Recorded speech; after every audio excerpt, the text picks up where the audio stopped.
So ayun mga ka-alias Pogi no. So dumating na nga rin pala guys yung order ko na bullet pipe. Kasi papalitan ko na rin yung pipe ng aking tambuto dahil stock lang yun guys. At meron siyang singaw. So i-unbox natin mga tropa para talagang sobrang good na yung motor ko. At talagang konti na lang yung aking i-upgrade mga tropa. So ito na nga pala yung bullet pipe guys. Diba? Ito na siya mga boy. Ano, shotgun guys. Oh. Ano guys oh. I-unbox natin to. Let's go. At dito nga pala guys, no, syempre bubuksan ko na tong aking in-order na bullet pipe. Gustong gusto ko na talagang ikabit sa motor ko to.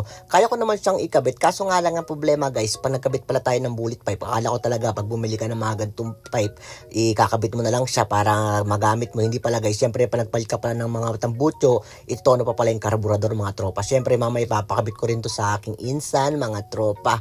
At ito na nga pala guys yung in-order kong bullet pipe. Tingnan naman guys, meron siyang silencer sa loob mga boy, kaya talagang hindi siya masyadong maingay mga tropa, kasi pag walang silencer yan, nako, baka mamaya batuhin ka na ng bote sa kalsada boy.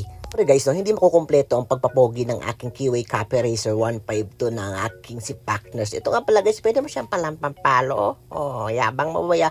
Pala guys, no, sinimulan na nga palang ikabit ng aking pinsa ng aking bullet pipe sa motor. Kaya ko naman ikabit yung tambucho guys. Yun nga lang, sabi nga nila, pag nagpalit ka nga ng tambucho, kailangan pa palang ito ng carb. Siyempre tayo naman, wala tayong mga alam sa ganyan-ganyan guys. Alam naman si alias Pogi, talagang sobrang bobo mo talaga boy.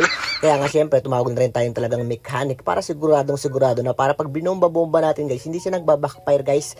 Kailangan talagang itono yung karburador niya pag nagpalit tayo ng bullet pipe. O, diba mga boy? Masayang masaya ako yan mga tropa. At syempre ang aking Partners, no? Syempre sa 4 years niya na stock niya, wala man lang nagbago sa ngayon. Meron na siyang new looks, diba?